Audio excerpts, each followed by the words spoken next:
মন বোঝার মতো কেউ নেই, অথচ ভুল বোঝার মতো মানুষের কোনো অভাব নেই। আমি বিপদে পড়ে দেখেছি, আল্লাহ আপনি ছাড়া আমার পাশে আর কেউ থাকে না।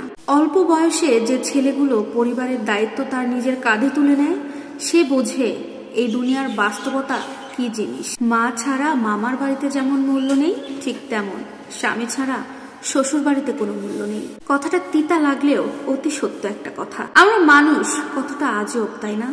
যে মানুষগুলো আমাদেরকে বেশি পরিমাণে কষ্ট দেয়, দেখা গেলে আমরা সেই মানুষগুলোর জন্য পাগল হয়ে থাকি, সেই মানুষগুলোকে মন থেকে ভালোবাসি। একটা সময় ছিল যখন আমি নিজেও অনেক হাসি খুশির একটা মানুষ ছিলাম, ডিপ্রেশন ছাড়া সব সময় জীবনযাপন করতাম। বাড়ির বড় ছেলেরা কখনোই পকেট ভর্তি টাকা নিয়ে রাস্তাঘাটে ঘোরে না, সব সময় তারা মাথা ভর্তি টেনশন নিয়ে ঘোরাফেরা করে। মানুষের প্রিয় হয়ে উঠতে যতটা সময় লাগে, তার থেকে অনেক কম সময় লাগে মানুষের অপ্রিয় হয়ে উঠতে। জানেন তো, আমার না অন্ধকারে থাকতে অনেক ভালো লাগে, কারণ অন্ধকারে কেউ এই দুই চোখের পানি দেখতে পাবে না।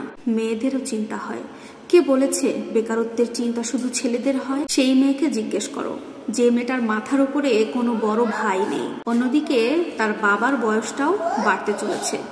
জীবনে একা চলতে শেখো, কারণ আজকে যে মানুষটা তোমার সাথে আছে, কালকে সেই মানুষটা তোমার সাথে নাও থাকতে পারে। ভালোবাসা কি একটা অদ্ভুত, তাই না? যাদের জন্য আমরা কান্না করি তারা কখনোই আমাদের হয় না। সত্যি বলতে আমি একান্ত একটা খারাপ মানুষ, যার কথা রাখার মতো কেউ নেই, যার কথা শোনার মতো কেউ নেই। ক্ষতি সবসময় নিকটস্থ আপন মানুষেরাই করে, এতে কোনো সন্দেহ নেই। তাই এত ভালো সম্পর্ক না দরকার নাই।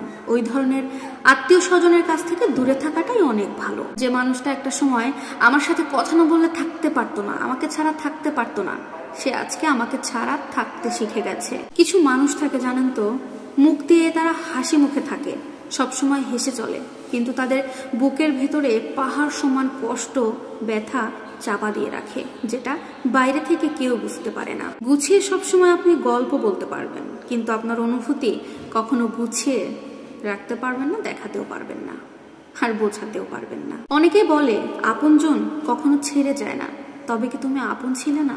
পৃথিবীতে সব থেকে নির্লজ্জ কি বলুন তো?